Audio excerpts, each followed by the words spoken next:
Pour cette matinée sur le développement durable, on va parler des aides financières et j'accueille Adrien Lecomte de la DIL 89, conseiller France Rénov, et je vais te laisser te présenter juste après Adrien. Alors, pour ce webinaire, vous allez pouvoir converser avec nous, échanger. Vous avez deux boutons sur votre écran, converser qui concerne le chat ou si vous avez des questions-réponses, QR, l'espace questions-réponses. Et je préfère cet espace que du coup les questions sont enregistrées. S'il y a des choses sur lesquelles on ne pourrait pas répondre et qu'on a besoin de vous recontacter, c'est plus facile pour nous. Et donc, au niveau de la chambre de métier, au niveau du développement durable, nous sommes une équipe qui vous accompagne. Nous sommes répartis sur l'ensemble du territoire de la Bourgogne-Franche-Comté.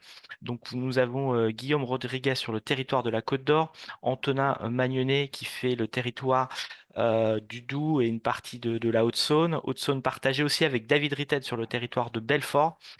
Marine Mater sur le territoire du Jura, Émilie Gaillard dans la Saône-et-Loire, Nathalie Pavly dans la Nièvre et moi-même sur le département de l'Yonne. Voilà. Je vais te laisser maintenant la parole, Adrien, pour que tu puisses partager ton écran. Hop, j'espère que c'est bon pour tout le monde. Euh, Hop, ça a l'air d'être bon pour moi. Donc, Je suis en train de faire la manipulation.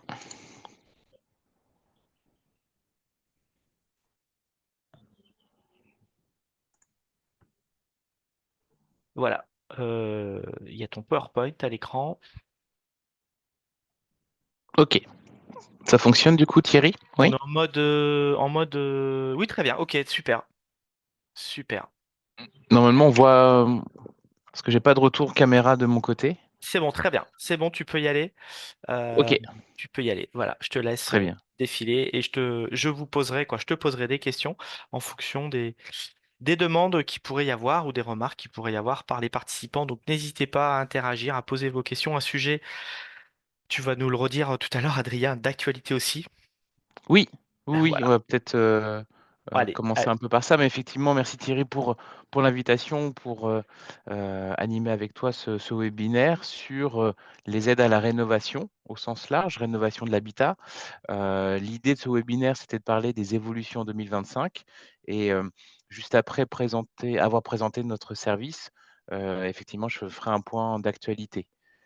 Alors donc moi, je suis Adrien Lecomte, je suis, conseiller France Rénov' dans un espace conseil France Rénov', de l'ADIL de Lyon. Donc un espace conseil France Rénov', qu'est-ce que c'est? Bah, c'est un service public, qui donne des informations, des conseils, neutres, gratuits, indépendants sur, la notion de la rénovation de l'habitat au sens large, c'est-à-dire aide financière, information technique, détection éventuellement de fraude, aux aides financières. Et dans chaque, territoire, il y a, un espace conseil France Rénov' qui peut être porté par une collectivité locale, un CAUE, une ADIL, un une association, citoyenne et cetera. Donc, en fonction du territoire où vous êtes, il peut y avoir des acteurs différents qui portent le nom de France Rénov' ou d'espace conseil France Rénov'. Donc les gens nous contactent pour, quelles raisons?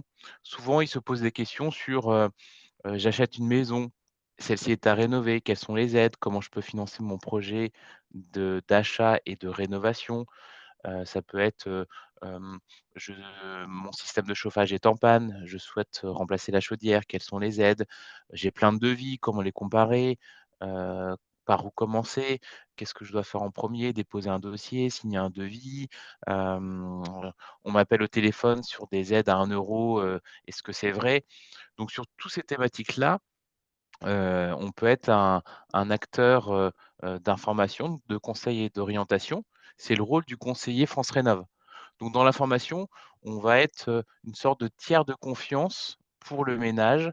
On intervient, je le disais, dans un cadre neutre et indépendant. On est financé par l'État et les collectivités locales et notre rôle, c'est d'aider à choisir les travaux adaptés aux besoins du ménage et au logement, de renseigner sur les aides financières disponibles, notamment MaPrimeRénov'.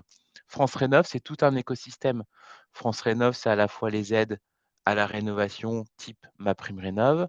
C'est, également, les espaces conseils France Rénov', les entreprises RGE, les accompagnateurs Rénov'. Donc chacun sur un processus de rénovation a son rôle à tenir et nous, notre rôle, c'est informer, conseiller aussi, hem, notamment, par exemple, pour présenter les offres d'accompagnement ou d'audit sur le territoire, éventuellement analyser le contenu et les informations nécessaires des devis et notre rôle, c'est d'orienter vers les bons interlocuteurs, les entreprises RGE, les accompagnateurs Rénov', les, conseils d'architecture, d'urbanisme et d'environnement pour tout ce qui est lié aux déclarations préalables de travaux, éventuellement, aider à la détection d'entreprises frauduleuses et aider les particuliers, éventuellement à faire valoir leurs droits, notamment dans les offres, démarchage téléphonique, les offres à 1 € et cetera. Donc on travaille par exemple, nous, on a la chance d'être dans une ADID, donc nous avons des juristes, mais dans d'autres territoires, il y a des ADID qui peuvent aussi accompagner sur ces questionnements. Et donc pour trouver son conseiller France Rénov', sur le site, france-rénov.gouv.fr, vous avez un annuaire au même titre que les annuaires RGE, pour trouver une entreprise qui peut réaliser des travaux d'isolation des murs par l'extérieur. Et bien sur cet annuaire, on peut trouver l'espace conseil France Rénov' le plus proche de chez soi, en tout cas celui qui peut donner les informations de son territoire et notamment sur des éventuelles aides de collectivités locales. Donc l'idée de ce webinaire, c'est de parler des aides financières 2025 et notamment les principales évolutions. Donc là, on est rattrapé par, l'actualité, très récente, hein. Ça fait 2 jours qu'on en parle dans la presse. Nous, en tant qu'Espace Conseil France Rénov', on a eu les mêmes informations, enfin, on a découvert les informations de la même manière que vous ou que l'ensemble heu, des particuliers via la presse. La seule communication officielle que l'on a eue, elle est récente, elle date d'hier. Et celle-ci nous indique qu'effectivement, il y a des réflexions, en cours, au niveau des ministères, mais qu'aucun arbitrage, et aucune décision n'est sortie de ces réflexions et que pour le moment, l'ANA et France Rénov', l'État, nous demandent de toujours discuter et de faire, le conseil et la promotion des systèmes de financement actuels. On nous annonce qu'il y aura effectivement une communication, officielle à partir de juillet, mais pour l'instant, aucune décision n'est prise.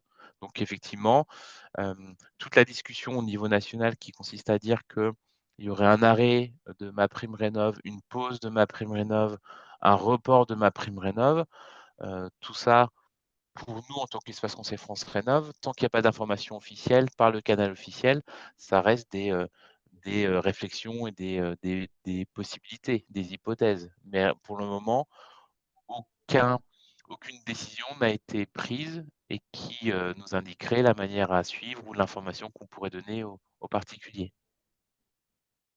Mmh, je vois pas si Non, c'est peut-être bon, non, c'est bon, j'ai pas de questions, Adrien. d'accord. Et, et aussi, bon, je vais pas anticiper ton intervention, mais il n'y a pas aussi que la prime rénov lorsqu'on fait des travaux de rénovation. Il y a d'autres dispositifs ou d'autres incitations. Tu vas les présenter, mais c'est vrai que ce dispositif est un gros levier de la Oui. rénovation, mais il n'y a pas que ma prime rénov lorsqu'on fait des travaux de rénovation. Oui, c'est un peu l'idée de ce schéma avec, l'ensemble des items. On parle de MaPrimeRénov', MaPrimeAdapt', Parcours Simple, Parcours Accompagné, l'ANA, Action Logement, les aides locales, les primes coup de pouce. Hem, donc les aides financières, c'est pas simplement des primes ou des subventions, c'est aussi tous les dispositifs de prêt, qui permettent notamment la couverture du besoin de trésorerie. Effectivement, il peut y avoir dans certains cas ou dossier énormément d'aide. On parle de 90 par exemple, dans son maximum. Si on n'a pas la possibilité de faire des avances de subventions ou de prêts, malgré les aides, la problématique, c'est que le projet ne se fait pas et il y a certaines entreprises qui sont aussi en difficulté parce que, elles font parfois l'avance de trésorerie pour le compte du particulier et les aides peuvent mettre un peu de temps à arriver en termes de versement de solde et on peut être en difficulté, enfin en tout cas l'entreprise peut être en difficulté financière à faire l'avance de trésorerie à la place du particulier. Globalement, pour les aides, il y a 2 parcours, identifiés. Heu, un parcours qu'on appelle la rénovation globale ou la rénovation d'ampleur. Ce parcours-là, il y a un accompagnement obligatoire par un acteur qui s'appelle l'accompagnateur Rénov et les principales conditions, c'est gain de 2 étiquettes énergie. C'est-à-dire que, par exemple, j'ai une étiquette énergie avant travaux qui est de F. 2 étiquettes énergie minimum de gain, c'est passer à D. C'est aussi 2 postes d'isolation traités au minimum. Donc, on peut isoler une toiture, un grenier, on peut isoler un mur par l'intérieur, par l'extérieur, on peut remplacer les fenêtres, les porte-fenêtres, les portes, isoler le sol. Et donc sur ces 4 possibles, il faut 2 postes différents pour atteindre cette condition. Et l'aide est un pourcentage du montant des travaux dont, dans ce pourcentage, les C2E, les primes de fournisseurs d'énergie, les certificats d'économie d'énergie sont inclus dedans. Donc il n'y a pas de dossier supplémentaire. Il y a un seul dossier pour la rénovation d'ampleur. Pour la rénovation par geste, là, il n'y a pas d'accompagnement, les entreprises le savent, hein. C'est directement le particulier qui s'occupe de déposer son dossier. Hem, certaines entreprises d'ailleurs proposent ce ce service complémentaire, pour aider les clients à monter un dossier. C'est pas sans difficulté pour les entreprises en termes de responsabilité et cetera. Hem, donc pas d'accompagnement obligatoire, pas d'exigence de performance finale. C'est-à-dire qu'il y a pas de notion d'étiquette énergie avant, après, il y a pas de classe, il y a pas de choses comme ça. Les primes, elles sont forfaitaires, elles sont moindres que la rénovation d'ampleur. Elles sont forfaitaires par poste de travaux. Tous les postes qu'on imagine ne sont pas, aidés et certaines, conditions de ressources ne sont pas aidées non plus dans le cadre de ce dispositif, notamment, je pense aux revenus, roses ou revenus supérieurs et en plus, le particulier, doit réaliser en autonomie, les, primes de fournisseurs d'énergie. Donc ça multiplie les démarches administratives. Et on le sait, plus il y a de démarches administratives, plus il y a aussi de risques de ne pas, obtenir l'aide, surtout en autonomie. Donc le parcours accompagné, je le disais, donc accompagnement obligatoire par un acteur agréé, un MAR, mon accompagnateur rénove. Donc cet, accompagnement, hem, le financement de la prestation, elle est possible que si le ménage va au bout de la démarche. C'est-à-dire que si le ménage, s'arrête, à l'étape audit et ne réalise pas le dépôt de dossier, qui n'est pas accepté, que les travaux ne sont pas réalisés, malheureusement, le prix de la prestation n'est pas remboursé. Et là, on le voit, par exemple, pour un revenu bleu TMO, ça veut dire très modeste, sur une dépense éligible de 2 000 €, la prise en charge, est de 100. Donc le reste à charge sur 2 000 est à 0. Donc si, ce fameux ménage, bleu ne va pas au bout, eh bien ce montant de prestation, reste à sa charge et là on est sur des frais de dossier assez importants, sachant que 2 000 €, c'est le plafond de dépenses éligibles. Nous, ce qu'on remarque dans Lyon, c'est plutôt un tarif moyen des accompagnateurs, rénov', qui sont libres d'ailleurs, même si la mission est identique, de l'ordre plutôt de 2 500 €. Et donc on voit sur le tableau, que le montant de la prise en charge, heu, diminue en fonction des ressources, du ménage. Donc Adrien, si je suis un très modeste, donc dans la catégorie bleue, on va dire la première, Oui, donc je suis pris en charge à 100%. Ça veut dire que si je fais appel à un MAR, un accompagnateur qui facture la prestation 2500 euros, il me restera 500 euros à ma charge. exactement. Sur le prix moyen qu'on constate, il reste 500 € à la charge du ménage qui serait bleu. Exactement. Ok. Et ces accompagnateurs, ce sont pas les conseillers France Rénov comme vous, ce sont des indépendants et Oui, on peut les trouver sur le site France Rénov.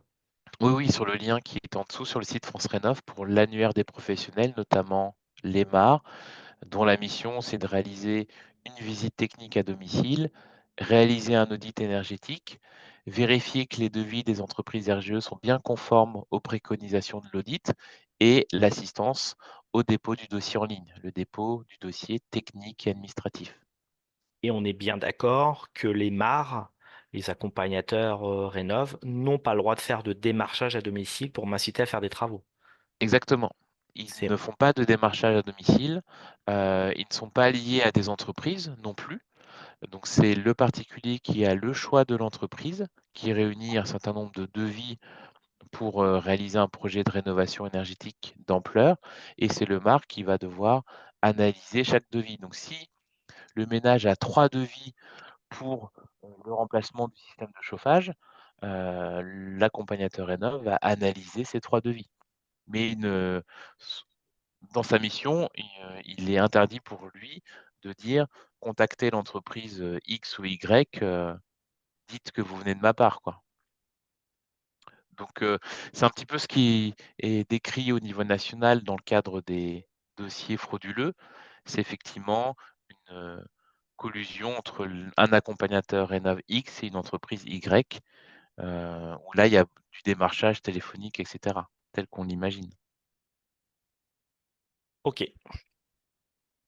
Ensuite, par rapport au barème d'aide financière, donc il y a un barème, hem et ce qu'on appelle un bonus de sortie de passoire énergétique.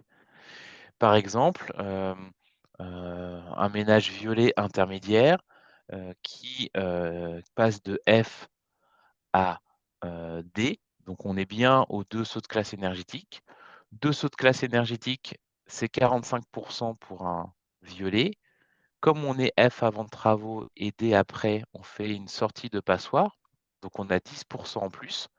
Ça fait 55 de 40 000 € hors taxes. Donc l'état des lieux initial, c'est-à-dire la classe énergétique de l'état des lieux, plus le nombre de sauts de classe énergétique, a un impact à la fois sur le pourcentage de prise en charge des travaux et également sur le plafond de dépenses éligibles. Donc ça, c'est du sur mesure, en fait, c'est, dossier par dossier. Il n'y a pas de forfait, unique pour l'ensemble des conditions de ressources ou l'ensemble des niveaux de performance atteints après travaux. Il y a vraiment un calcul en fonction de l'état des lieux et de l'état projeté. Et comme on parle en saut de classe énergétique, il y a beaucoup de projets où finalement on peut ajouter un poste, on peut ajouter une ventilation, on peut ajouter, une isolation et cetera et en fait, on va avoir un effet déclencheur parce qu'on est très proche par exemple, d'un troisième saut de classe énergétique. Finalement, en rajoutant, 1 000, 2 000, 3 000 €, on va avoir un effet de seuil qui va déclencher une aide beaucoup plus importante parce que, ces travaux-là amènent quelques pourcents d'économie d'énergie en plus qui peuvent, faire basculer vers un meilleur saut de classe énergétique.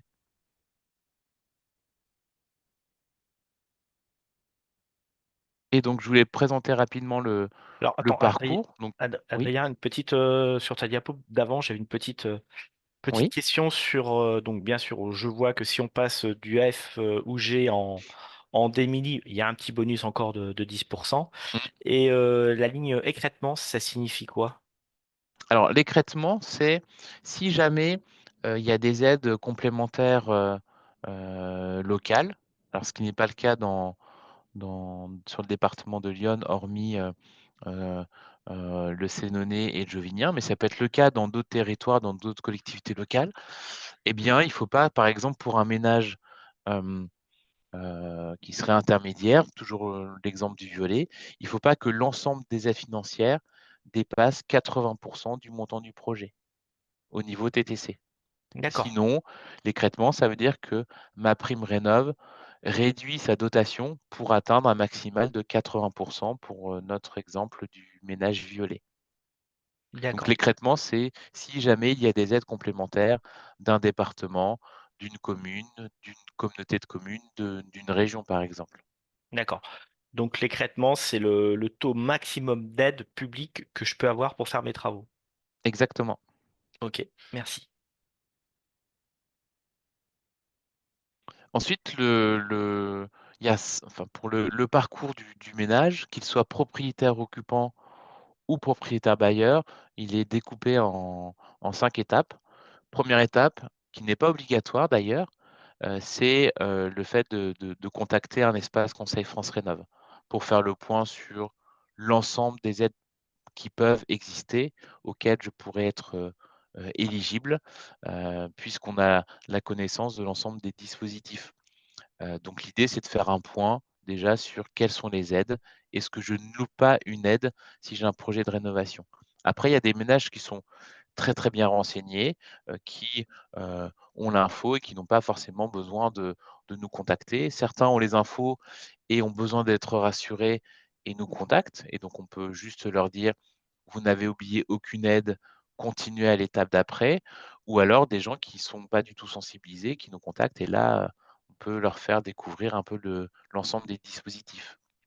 Ensuite, pour la rénovation d'ampleur, la deuxième étape, c'est d'être, mis en relation avec un accompagnateur rénov', avec les missions telles que je le décrivais tout à l'heure.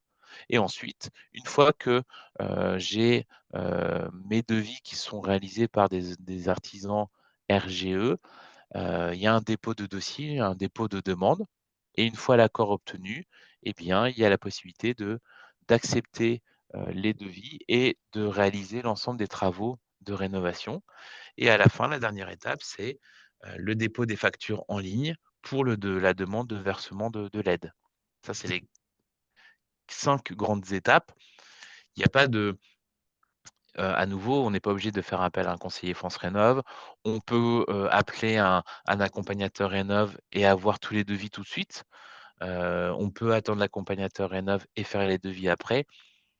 Il n'y a pas de de de de de de chemin idéal, ça dépend du particulier, ça dépend de son niveau d'information, ça dépend de son chemin. Malgré tout, les étapes obligatoires, c'est effectivement l'accompagnateur rénov' parce que l'audit est obligatoire et son accompagnement est obligatoire. Le dépôt de dossier, obligatoire aussi avant de signer les devis et démarrer les travaux. Ça, c'est les 2 grandes étapes, obligatoires et donc peut-être pour, préciser un peu plus, ce que peut réaliser, l'accompagnateur rénov', il a plusieurs, compétences. Il y a des compétences techniques, donc là, il va faire une visite technique, un état des lieux complet du logement. Il va aider, à la définition du projet en réalisant plusieurs scénarios. Déjà le scénario du particulier et éventuellement des scénarios complémentaires au regard de ce qu'il aura vu, sur le projet, sur la maison, sur le logement. Une analyse, technique et administrative des devis, des conseils pour la réception des travaux, éventuellement un suivi, du chantier de travaux. Ensuite, il va avoir aussi des compétences sociales, c'est-à-dire qu'en fonction de la situation, du ménage au niveau social, il accompagne, notamment les ménages en situation de précarité énergétique et il réalise, 2 autres compétences. Une compétence administrative, notamment pour le dossier, pour l'ensemble des démarches administratives, pour le dépôt de dossier, éventuellement dans l'accompagnement pour des problématiques, numériques. Hem, il peut aussi donner des renseignements sur les procédures d'urbanisme et sur l'aspect financement, c'est bien sûr, mobiliser l'ensemble des aides financières, discuter du reste à charge, réaliser des plans de financement. Donc voilà un peu l'étendue des compétences d'un accompagnateur rénov', mission encadrée par l'État, mais tarif libre, comme je l'évoquais tout à l'heure. Donc les accompagnateurs rénov', par exemple dans Lyon, on va retrouver des bureaux d'études, techniques, thermiques. On va retrouver des architectes aussi, qui peuvent proposer des travaux, ou des suivis optionnels, notamment sur le suivi du chantier de travaux. On va retrouver aussi des opérateurs historiques qu'on appelle, ceux qui, dans le passé, déposaient déjà des dossiers, pour le compte de l'ANA, dans le cadre de dispositifs qu'on appelait Habiter mieux, par exemple, Sérénité. Donc voilà, il y a plusieurs typologies d'accompagnateurs Rénov qui ont dû déposer un dossier de candidature technique, administratif, financier, assurantiel, de compétences, de formation au niveau régional pour avoir l'agrément accompagnateur Rénov, agrément qui peut être d'ailleurs retiré s'il y a un manquement, une faute ou des fraudes telles qu'on l'évoquait tout à l'heure avec Thierry.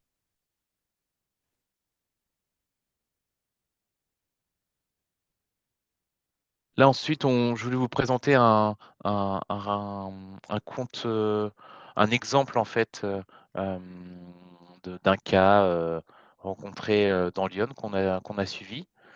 Donc c'est, exemple de la rénovation d'un pavillon des années 70, donc assez classique, hein. C'était un projet d'achat plus rénovation, maison classée G, pas d'isolation de murs, une faible isolation des combles, des fenêtres simple vitrage. On voit là sur, les photos une ventilation grille haute et basse, une chaudière, au fioul double service et la carte d'identité du ménage, c'était, 4 personnes, donc 2 enfants, 2 adultes, revenu net mensuel 4 000 € et donc revenu fiscal de référence 43 200 €. Ça les classe sur un niveau de ressources appelé modeste, revenu jaune. Voilà 4 000 € net pour 4 personnes, c'est, revenu modeste. Souvent, par rapport au revenu net, on se dit: «Ah, c'est des gens qui sont peut-être en intermédiaire ou» et finalement non, en fait, avec, 4 personnes et les frais, hem, heu, les abattements fiscaux classiques et cetera, on arrive à un revenu fiscal de référence qui les classe sur un revenu jaune.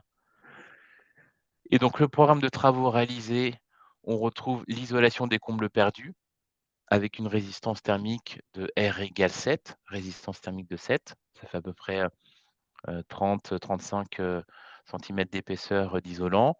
Isolation thermique des murs par l'extérieur. Alors on voit R de 4,4 qui est supérieur à 3,7. 4,4, c'est une attente technique pour le parcours accompagné rénovation d'ampleur.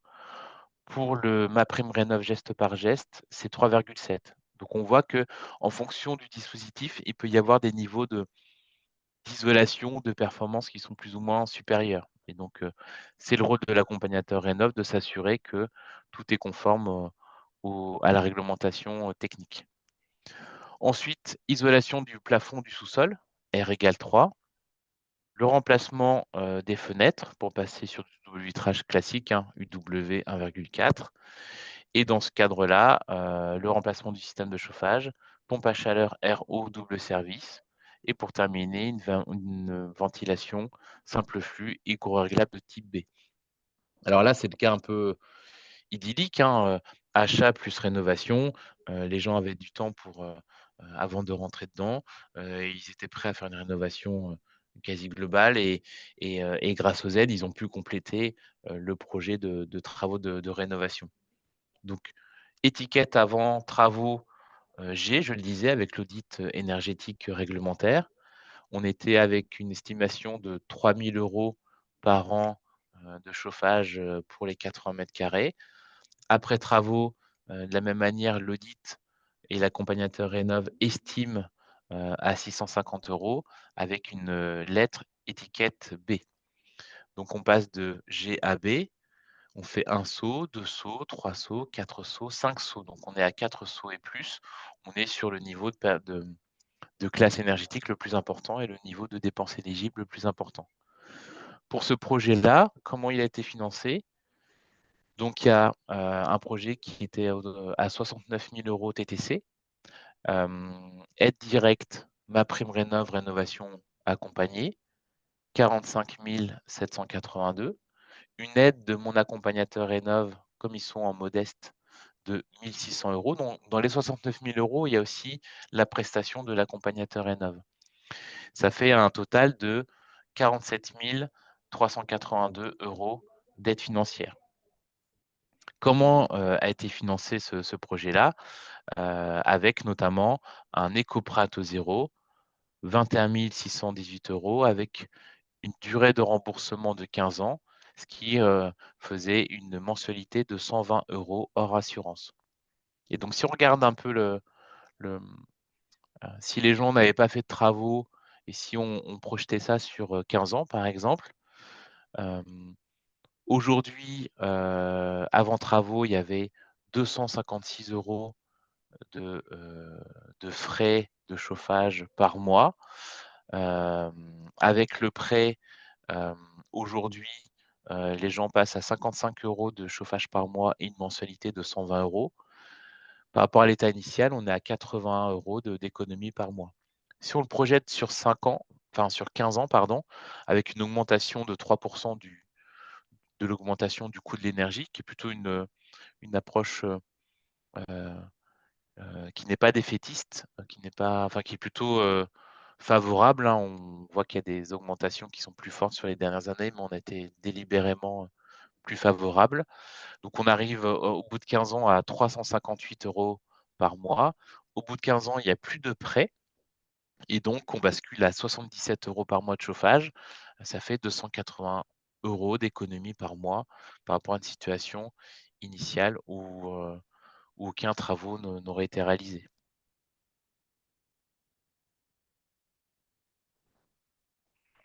Je sais pas si Thierry, il y a des questions, Non, à ce j'ai pas de remarques, j'ai pas de questions sur ta présentation qui est très claire ce graphique ou cette visualisation graphique est très claire. Bon, je raisonnais même moi plutôt en tant que chef d'entreprise, mais je me disais que on passait de 3 300 € par an d'énergie de mémoire à 650. mmh. Bah, je dirais en moins de 10 ans, je veux dire, les équipements étaient rentabilisés, quoi. Et bon, comme le prêt il est sur 15 ans, c'est pour ça que tu l'as lissé un peu Oui, plus, oui, mais oui, parce voilà. que la notion d'avance de trésorerie est déterminante. Mm. Donc Voilà. il faut le visualiser par rapport à une mensualité, d'un prêt bancaire. Mmh. Mm. Ok. L'autre parcours oui, vas-y, Et je aussi l'importance sur ce que tu présentes sur le bâtiment. Tu parles d'isoler pour l'hiver, mais le fait d'avoir aussi isolé le bâtiment, d'avoir traité la ventilation et quoi, tous les piliers énergétiques au niveau de la maison, on va aussi traiter le confort d'été en même temps. oui. On traite le confort d'été, on traite aussi le logement en termes de pérennité. On évite, avec la ventilation, des phénomènes de développement de moisissures, de condensation et du coup de dégradation de l'isolant. Le fait d'isoler par l'extérieur aussi limite, ou annule, l'ensemble des ponts thermiques. Donc on évite des phénomènes de parois froides et cetera et effectivement, on améliore aussi le confort d'été.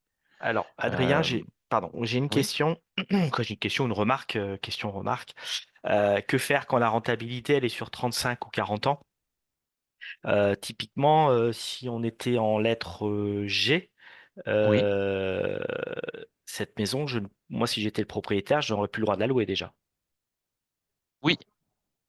Effectivement, en fait, si on raisonne en tant que propriétaire bailleur, il y a aussi la notion de où, on est coincé, on nous empêche de louer certains types de logements et notamment les G et petit à petit jusqu'en en 2034 où, un logement locatif aujourd'hui pour être sûr, à moyen terme de pouvoir le louer, c'est effectivement d'être sur une classe, énergétique, meilleure que eux. Voilà.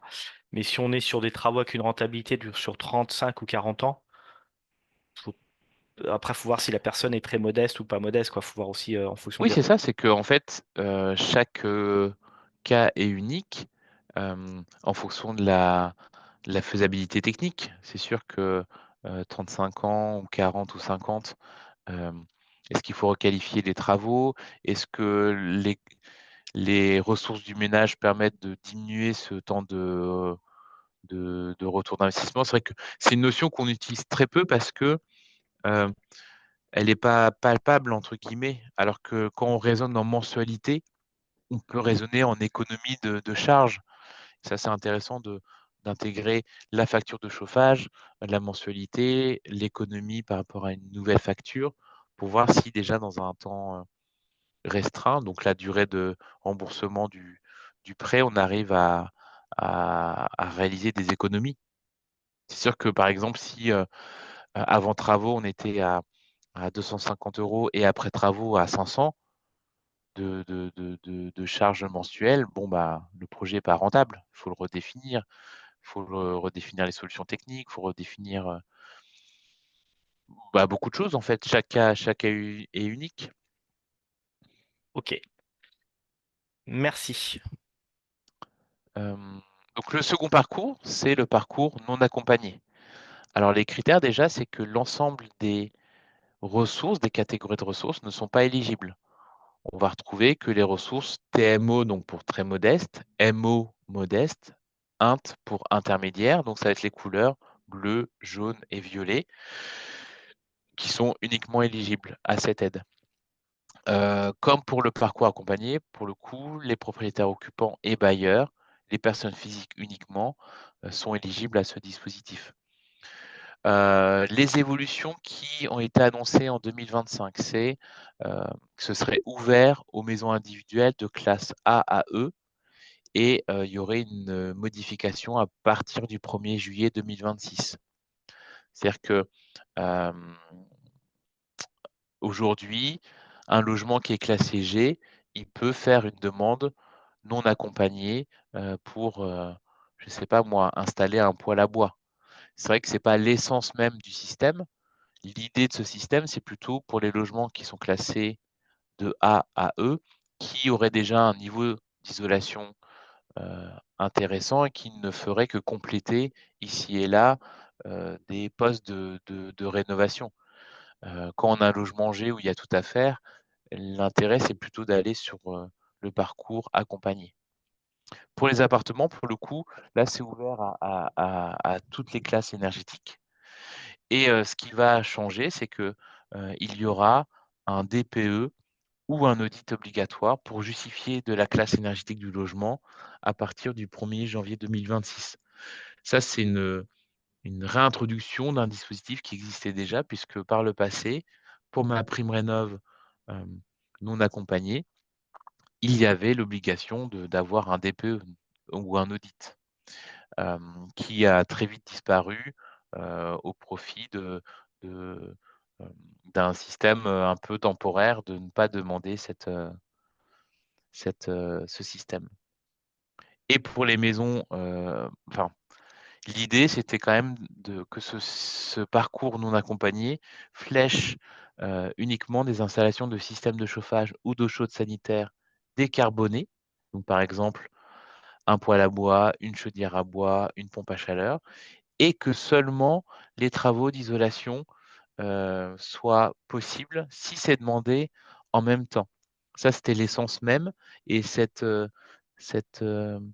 obligation a été repoussée en janvier 2026. Donc on sera toujours en attente, bah, de l'actualité qui, qui fait débat depuis, 2-3 jours et dont on attend les contours pour, juillet, de cette année. Mais si c'est encore dans l'état, à partir du 1er janvier, il faudra un DPE ou un audit pour justifier de la classe du logement et si un ménage veut avoir des aides de ce parcours-là, il faut qu'il installe un système de chauffage et éventuellement des travaux d'isolation. En même temps, il ne peut pas faire une demande l'année prochaine uniquement pour des travaux d'isolation. Et s'il a déjà un système de chauffage décarboné? C'est vraiment l'acte d'installer qui, déclenche l'aide. Il n'y a pas de notion de: «J'ai un poêle à granulés de bois qui a été installé il y a 6 mois, je veux faire de l'isolation par l'extérieur», ce n'est pas possible. Il faut absolument qu'il installe un système de chauffage décarboné. En tout cas dans l'état de la réglementation. Mmh. Qu'est-ce qui fait que l'année prochaine, on voit bien l'actualité brûlante sur ce sujet. À tout moment, il peut y avoir des revirements de situation. Et comme je disais au préalable, c'est une aide qui est cumulable avec les C2E, les certificats d'économie d'énergie.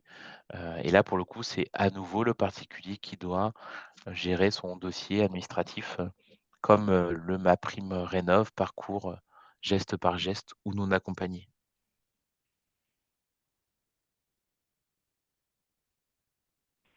Alors là, on vous a remis les tableaux. Bon, l'idée, c'est pas de les détailler ligne par ligne. En tout cas, vous aurez, je crois, Thierry, accès au diaporama en étant inscrit. Donc, vous pourrez avoir toute l'attitude de revenir sur chaque ligne. Mais ce qui est en jaune, c'est plutôt l'évolution de 2025, c'est-à-dire une nouvelle baisse de 30% sur les forfaits de chauffage biomasse. Je prends un exemple, hein. Pour les modestes, le poêle à granulés de bois est passé de 1 500 € à 1 000 € à partir du 1er janvier 2025. Donc l'évolution, elle est surtout sur une baisse pour les forfaits biomasse. Alors, À nouveau, oui, je sais que tu y es pour rien, Adrien, mais par rapport à la diapo d'avant, tu nous dis oui, qu'il va falloir l'année prochaine avoir un chauffage décarboné, un mode de chauffage décarboné. mmh, Et après, la diapo suivante, tu nous annonces que par rapport à l'année dernière, cette aide, elle baisse en plus. oui. D'accord. C'est-à-dire que, il n'y a pas de baisse sur le chauffe-eau solaire individuel, sur, une pompe à chaleur, RO, mais effectivement l'État a fait le choix de baisser, les forfaits pour le chauffage au bois. D'accord. Et là, comme je l'évoquais tout à l'heure, on voit qu'il y a que 3 ménages, qui sont aidés dans ce dispositif. Les bleus, les très modestes, les jaunes, les modestes et les violets, les intermédiaires. Les ménages supérieurs, s'ils veulent une aide MaPrimeRénov', il faut qu'ils aillent sur le parcours accompagné. Donc ça, c'est les forfaits pour les systèmes de chauffage et d'eau chaude sanitaire. On a aussi des forfaits pour de l'isolation thermique. Donc on retrouve de l'isolation des murs par l'extérieur, par l'intérieur, le remplacement de fenêtres simple vitrage et puis d'autres travaux, comme notamment ventilation double flux, dépose de cuve à fioul ou d'audit énergétique. Donc parfois le MaPrimeRénov' parcours non accompagné, ça permet de financer une partie des frais de dossier, de la rénovation d'ampleur si jamais le projet ne va pas au bout. Tout à l'heure je disais, heu, si le projet ne va pas au bout, il ne peut pas être financé dans le cadre de rénovation d'ampleur pour les frais de dossier. Mais si un particulier, finalement, a son audit énergétique payé par un accompagnateur Rénov', que ce particulier fait un poêle à granulés et une isolation, je ne sais pas moi, par l'extérieur, il n'arrive pas aux attentes de la rénovation d'ampleur, il peut basculer sur ce parcours-là et financer une partie de l'audit et puis des autres travaux.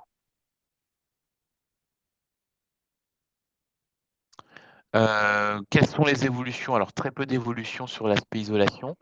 Un rappel quand même, c'est que depuis 1er janvier 2024, pour les fenêtres, la dépose totale est obligatoire et par contre, l'évolution majeure, c'est, que l'avance de l'aide, a basculé de 70 à 50 pour les ménages, revenus bleus. Qu'est-ce que Ça, tu c'est as les Qu'est-ce que tu appelles dépose totale? C'est souvent aujourd'hui, des fois on a des fenêtres, on remet un cadre au-dessus de la fenêtre pour certaines. oui, donc ça, c'est ce qu'on appelle une pause en rénovation. Ouais. Dépose totale, c'est enlever l'ensemble de la fenêtre, des montants, du bâti, du dormant, et cetera. De repartir sur, une feuille blanche et remettre une fenêtre double vitrage, triple vitrage. Le fait d'entourer, de combler ou de repartir sur des dormants existants, ce n'est plus aidé dans le cadre de MaPrimeRénov'. Donc ça nécessite des travaux plus lourds en fait. Oui, D'accord.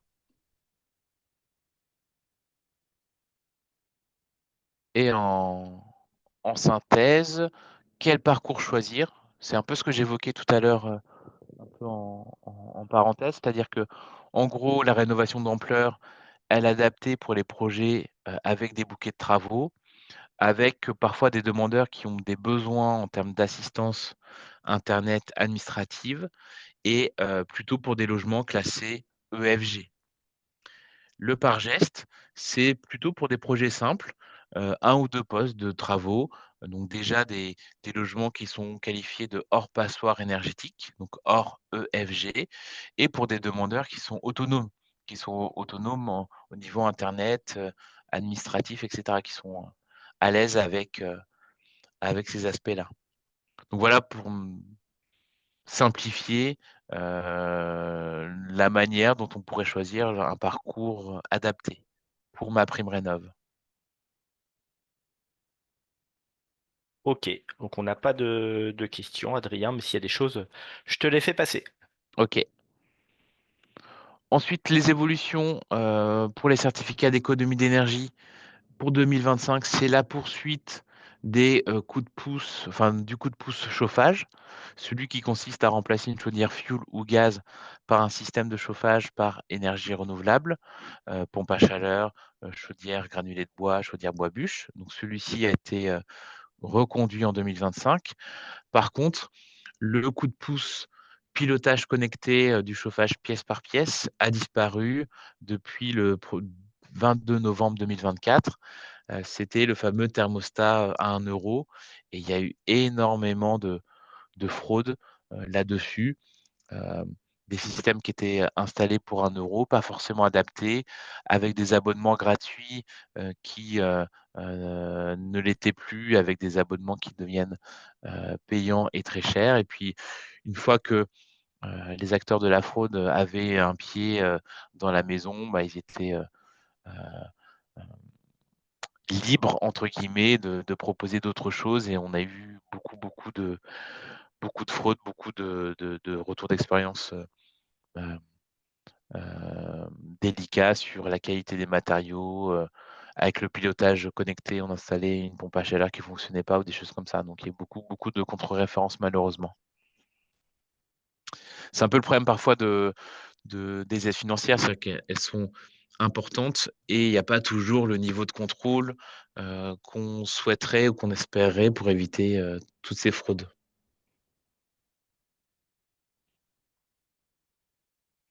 Et ensuite, par rapport aux aides, bah, le parcours à nouveau plutôt administratif, c'est-à-dire que en gros, pour ma prime rénov ou les primes de fournisseurs d'énergie, on dépose un dossier, il y a une confirmation de l'attribution de ma subvention, je fais des travaux, je récupère la facture, je demande le versement de la prime rénov et je reçois le versement, et je peux régler l'entreprise. Hem et la problématique, c'est que l'aide, elle intervient très tard. Elle intervient à la fin des travaux, une fois la facture acquittée de l'entreprise. C'est pour ça qu'en préambule, je parlais de la notion d'avance de subvention et de financement du reste à charge. Donc plusieurs principes pour ces 2 éléments-là. La première, donc avance de subvention, on va retrouver pour certains, revenus, une avance de subvention de l'ANA, éventuellement des acteurs, sociaux comme Procivis et parfois des prêts commerciaux des banques qui font des prêts, d'avance de subvention. Donc là, c'est vraiment, libre à chaque réseau bancaire de proposer des facilités, de prêts, pouvant faire l'avance de subvention. Et ensuite, pour financer le reste à charge, on a des dispositifs, nationaux comme l'éco-prêt à taux zéro ou le prêt avance rénovation ou Action Logement dans, le cadre des salariés du secteur privé et des dispositifs qui peuvent être plus locaux à l'image du prêt Codal de Lyon et là, c'est spécifique pour le département de Lyon. Donc l'espace conseil France Rénov, par exemple, si je ne sais pas moi, vous êtes une entreprise à Dijon, Besançon, Vesoul, peu importe où, bah, il y a toujours un espace conseil France Rénov qui peut informer à la fois sur les dispositifs financiers nationaux et sur les dispositifs liés aux aides locales, qu'elles soient sous forme de subventions ou éventuellement de prêts à taux bonifiés. Donc le gros sujet, ça va être plutôt l'éco-prêt à taux zéro. Et là, pas d'évolution en 2025, surtout une prolongation jusqu'en 2027. Donc, avec l'éco-prêt à taux zéro, on voit des montants de prêts qui varient entre 7 000 et 50 000 euros et des durées de remboursement qui varient entre 3 et 20 ans. Donc, le niveau du prêt dépend de l'ambition du projet. Si on a une rénovation globale ou performance globale, on peut aller jusqu'à 50 000 euros de montant de prêt remboursable jusqu'à 20 ans. et un nouvel éco-prêt à taux zéro qui est arrivé, qui s'appelle l'éco-prêt à taux zéro MaPrimeRénov'. Celui-ci, l'idée, c'est de financer le reste à charge des travaux éligibles à MaPrimeRénov'.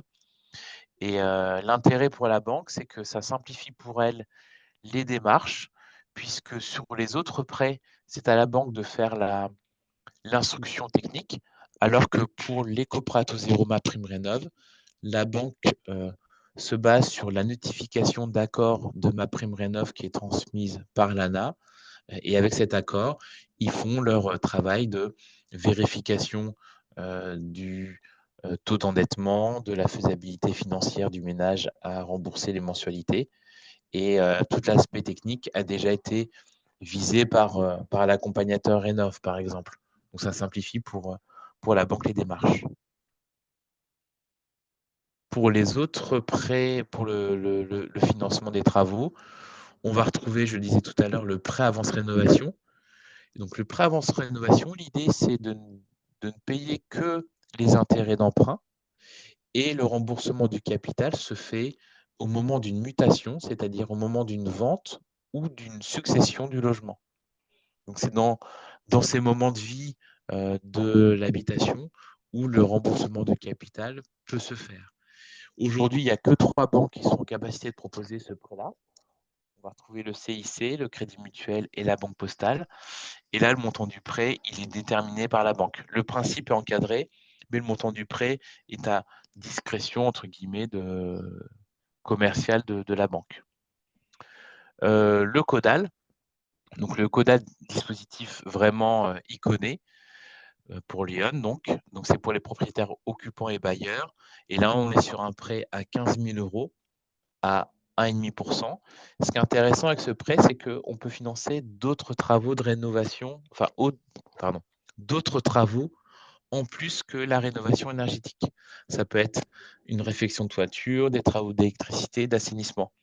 On sait très bien que dans une rénovation énergétique, il y a aussi des travaux autres que la rénovation énergétique. Donc l'intérêt de ce prêt, c'est qu'il peut aussi être sur ces postes de travaux.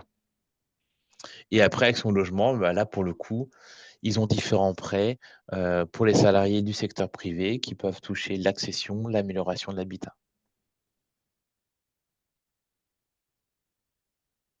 Mmh. Plutôt pour rappel, sur l'aspect RGE, sur le lien qui est disponible, vous avez une documentation qui a été mise à jour en novembre 2024 qui précise euh, les qualifications et les certifications RGE pour chaque typologie de travaux.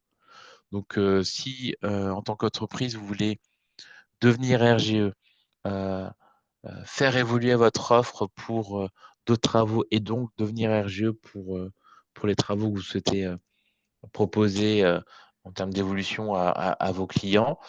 Sur cette documentation, vous pouvez voir spécifiquement les qualifications ou certifications RGE qui correspondent aux travaux que vous souhaitez éventuellement proposer en termes d'offres au sein de votre entreprise. Et là, j'ai une question, Adrien. Il y a une aide qu'on n'a pas parlé, que je classe dans la catégorie des aides. C'est quand on fait des travaux de rénovation de l'habitat, on peut avoir des taux de TVA, deux taux différents de TVA, quoi, voire trois même, hein. Trois taux de TVA, du 5,5 et du 10 sur de la réno. Je suis pas RGE. Est-ce que mes clients peuvent quand même bénéficier de la TVA à 5,5? Oui, oui, en fait, qu'on soit RGE ou pas RGE, ça n'a aucune influence sur le taux de TVA. Ce qui a une influence sur le taux de TVA, c'est le niveau de performance, par exemple, ou l'amélioration envisagée.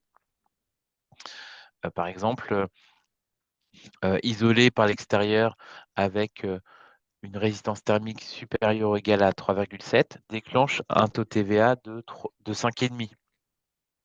Si par contre on met que une résistance thermique de 1, par exemple, bah, c'est pas suffisant, donc on n'a pas accès au taux de TVA de 5,5. Donc là, pour le coup, c'est pas le fait d'être RG ou pas qui déclenche le taux de TVA, c'est vraiment l'amélioration en elle-même. Il y a une liste avec un décret qui définit Oui, les travaux, il me semble, les travaux qui sont concernés par les taux de TVA 5,5 et ce qu'on appelle les travaux induits. oui. Voilà. Donc par exemple, lorsqu'on fait, pour reprendre l'isolation par extérieur, bah, les travaux de préparation de cette isolation, les travaux de finition, enduit, et cetera, par exemple, ils sont sur le même taux, ils sont, liés à la notion de travaux induits.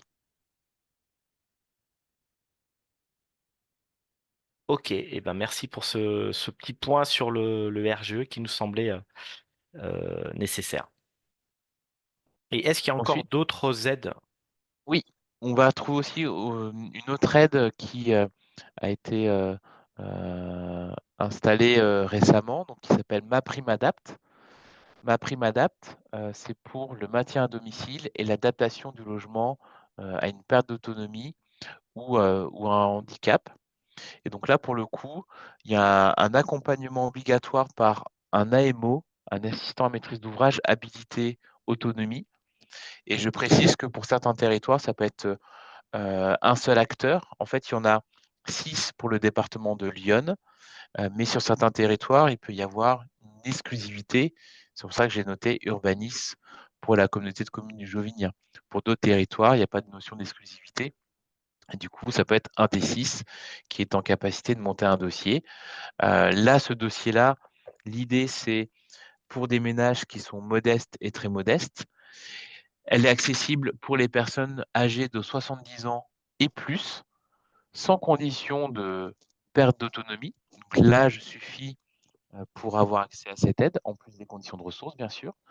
Pour ceux qui sont âgés de 60 à 69 ans, il faut avoir été qualifié d'un GIR 1 à 6. Donc là, pour le coup, c'est juste, ça peut être avec un médecin, un ergothérapeute, la MDPH, etc., d'avoir un GIR. Donc là, il le faut, même si on est sur un GIR qui présente une perte d'autonomie nulle. Et ensuite, en dehors de cet âge, c'est pour des personnes en situation de handicap qui justifient d'un taux d'incapacité supérieur ou égal à 50 ou qui bénéficient d'une PCH, c'est la prestation de compensation du handicap. Là, pour les ménages bleus ou jaunes, modestes ou très modestes, le plafond de dépenses est de 22 000 euros et la prise en charge, elle est de 50 à 70 du montant des travaux. Et quels sont ces travaux qui sont aidés dans le cadre de MaPrimeAdapt'? On va avoir 3 typologies de travaux. Des travaux liés à l'adaptation de la salle de bain, par exemple l'installation d'une douche de plein pied en remplacement d'une baignoire, l'arrêt aux toilettes, euh, la pose de carrelage ou de revêtement antidérapant, des poses de barres de maintien ou barres d'appui. Il y a aussi un sujet autour de l'accessibilité du logement. Donc, ça peut être un monte-escalier, ça peut être l'élargissement des portes, l'aménagement d'une pièce au rez-de-chaussée pour éviter l'accès à l'étage, etc. Ça peut être aussi des travaux, euh, notamment euh, euh, l'installation de volets roulants électriques. Ça peut être l'aménagement d'un cheminement extérieur pour l'accès au logement, ça peut être l'élargissement ou l'aménagement de places de parking. Donc il y a à la fois la salle de bain, le logement et l'accès au logement en termes de travaux éligibles. Et l'idée, c'est ça prend MaPrimeAdapt' prend en compte ces travaux-là, mais ne prend pas en compte, par exemple, des éventuelles solutions pour la personne elle-même qui nécessiterait un abonnement. Donc, je pense aux solutions domotiques telles que des bracelets anti-chute, par exemple. Ça, c'est des travaux qui ne sont pas aidés dans le cadre de MaPrimeAdapt'.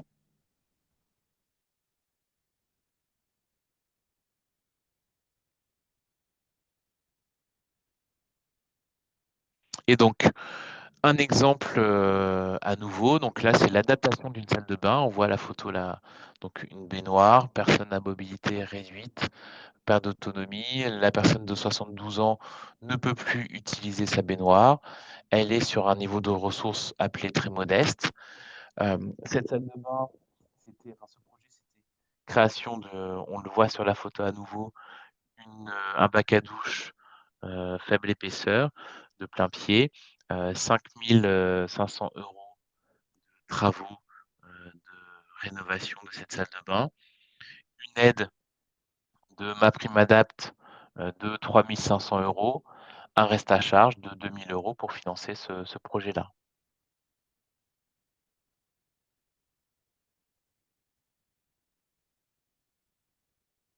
Autre aide un petit peu dans le même esprit donc de MaPrime, on a vu MaPrimeRénov', MaPrimeAdapt. La dernière, c'est une aide qui s'appelle MaPrime Logement décent. MaPrime Logement décent, c'est l'idée de lutter contre l'habitat indigne. Donc c'est la fusion de dispositifs existants qui a été renommé, qui a été amplifié. Là, c'est pour les revenus à nouveau modestes et très modestes pour les propriétaires occupants, un petit peu comme MaPrimeAdapt.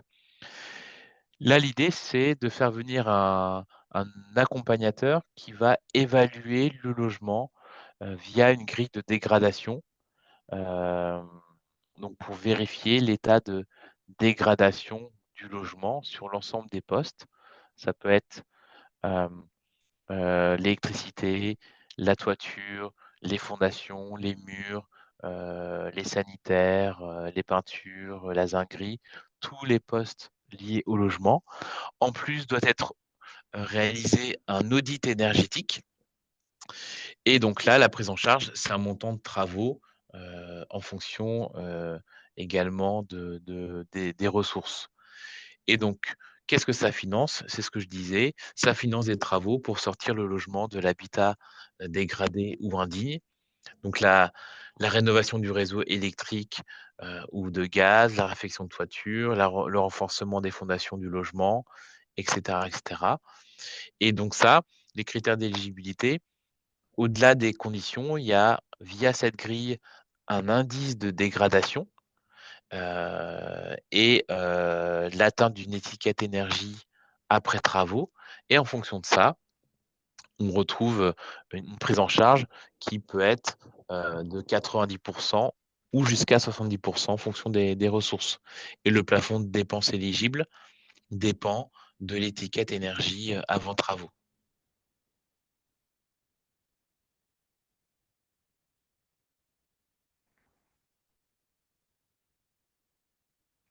Mmh. Je sais pas s'il y a des questions Thierry? Non, Parce que non, j'ai pas de remarques, quasiment fini. pas de questions. C'est que c'est très clair. Et voilà, je t'avais fait passer quelques petites précisions quand il y avait OK. des petits points qui méritaient d'être éclaircis parce que c'est assez dense, c'est assez complexe. Donc moi, ce que je retiens de ton intervention, c'est que faut pas y aller seul et il faut conseiller à ses clients de se rapprocher d'un conseiller France Rénov, qui est un conseiller neutre et indépendant, et pour bien être aiguillé, pour bien faire les choix. Et puis aussi, en tant qu'entreprise, je dirais, du bâtiment, lorsqu'on prépare les devis, de bien mettre toutes les mentions, je dirais, obligatoires ou nécessaires pour pouvoir mobiliser les aides. Et je pense notamment à la date de la visite préalable avant Oui, l'établissement du devis. Je pense bien sûr au montant hors taxe TTC, taux de TVA, ça on connaît et on maîtrise. Et aussi de bien mettre les taux ou les coefficients de performance en fonction des isolants ou rendement des équipements de chauffage pour que les devis soient, je dirais, validés. Éviter aussi des allers-retours inutiles, donc de bien prendre le réflexe, de mettre ces coefficients, ou je vais avoir le terme générique, ouais, coefficients de performance, et que vous fassiez aussi bien des devis pour des particuliers, des professionnels ou des collectivités, parce que là, on a vu qu'avec Adrien, on a parlé que de l'habitat, mmh, l'habitat, oui, maison, appartement, quoi. Mais on peut aussi avoir des aides, beaucoup moins d'aides, lorsqu'on fait de la rénovation de bâtiments professionnels et notamment indiquer le R pour la performance d'un isolant. Ça permet ici de contrôler la performance parce que des fois on peut avoir des isolants qui sont moins épais avec un autre matériau, mais plus performant. Donc ça, c'est très important sur les devis de bien noter les performances, parce que bah, déjà, si on n'a pas ces informations, les devis vont être retoqués, et ça peut être aussi source d'un petit peu de perte de temps et de tension entre les différents organismes, tous ces acteurs. Donc faites des devis euh, avec toutes ces informations dès le départ, c'est du gain, et puis vous serez, je dirais, très transparent vis-à-vis de vos clients. Voilà. Je sais Je pas te si. redonne le partage de... Ouais, je vais reprendre la main. J'ai donc bah merci Adrien pour ta présentation. Hop, euh, je vais repartager ça. Hop, un petit basculement.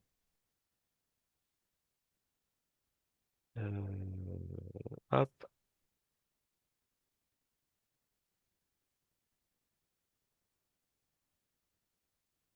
Donc, Adrien, donc je le répète, tu es de l'ADIL de Lyon, mais tu nous as fait une présentation pour tous les dispositifs sur l'ensemble de la région Bourgogne-Franche-Comté.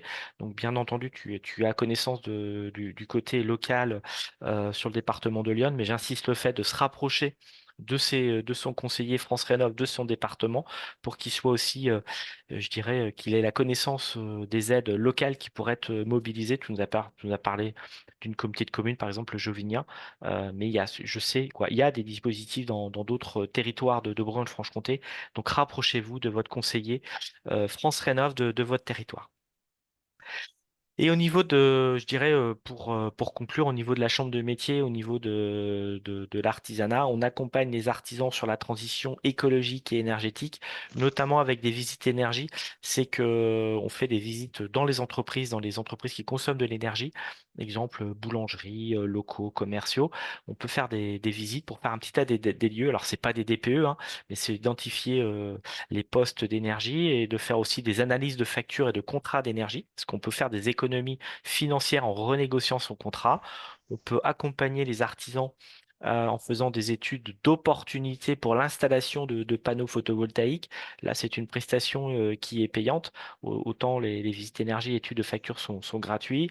On peut accompagner les entreprises qui sont électro-intensives sur la récupération de la TCFE, hein, c'est une taxe sur l'électricité. On peut accompagner les entreprises sur la rénovation thermique des bâtiments. Donc, on n'est pas des experts, je dirais, comme Adrien sur le bâtiment, mais c'est de donner aux artisans, je dirais, les bonnes, les bons points de vigilance à penser lorsqu'on fait de la rénovation. Parce que Adrien, tout à l'heure, tu as parlé, t'as parlé isolation, tu as parlé chaudière ou système de chauffage.